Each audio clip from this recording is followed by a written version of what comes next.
Huomio. Videossa näytetyt kokeet voivat olla vaarallisia, jos ne toteutetaan väärin. Videon tekijä ei ole vastuussa mahdollisista vahingoista tai tapaturmista, jotka voivat aiheuttaa videon sisällön toiston yrityksessä. Kokeet vaativat suurta määrää maalaisjärkeä ja ammattilaista perustuntumaa.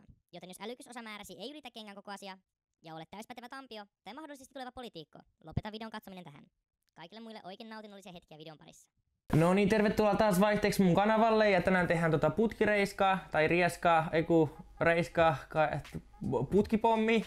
Mä en tiedä miksi sitä kutsutaan. Rieska on varmaan se leipää kai. Joo.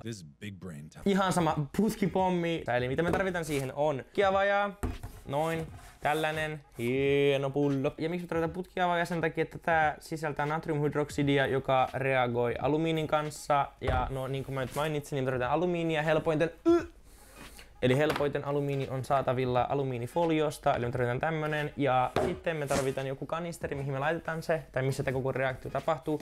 Se voi olla ihan perus juomapullo tai joku, tai vaikka tämä itse.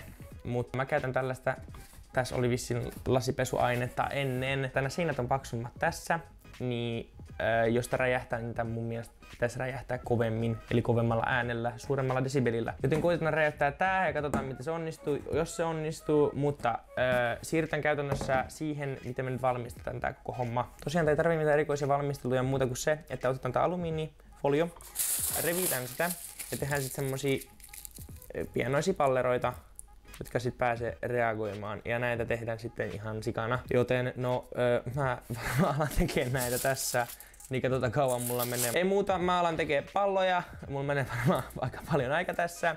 Ja sitten seuraavaksi me nähdään ulkona, kun katsotaan miten tää koko homma räjähtää. 2000 years later. Siis ok, mutta niinku tässä meni 45 minuuttia tässä määrässä, kuvitelkaa. Tässä on mun käsi verrattavissa. No niin, eli nyt mulla on tässä kanisterissa se putkiavaja, 1,5 litraa suunnilleen tässä. Sitten mulla on tässä astiassa ne foliopalot, minkä mä tein, ja mulla on nyt turvalasit, koska niin kuin kuuluisa venäläinen tubettaja sanois. Safety is number one priority.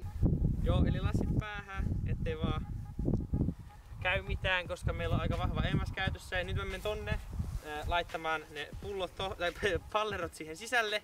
Ja sit, no katsotaan, tuleeko reaktio.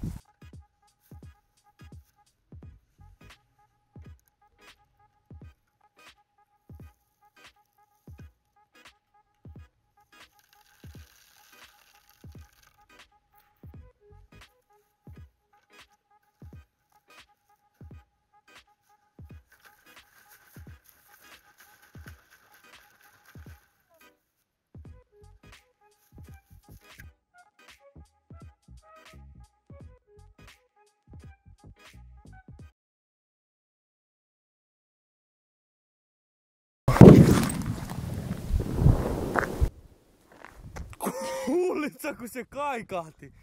Jeesus.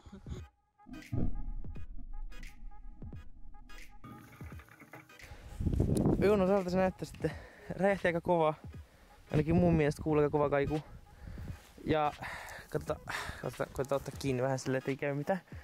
Niin kuin mä oletin. Toi sauma meni rikki ekana. Hitto. Harmi, että se sauma petti ekana noin helposti. Tai ainakin mun mielestä oli helposti. Jos toi olisi kestänyt kauemmin toi sauma, niin meillä olisi vielä kovempi räjähdys. Mutta oli toikin aika kova mun mielestä. Joo, et ei muuta kuin siirrytään studion puolelle. Jeesus!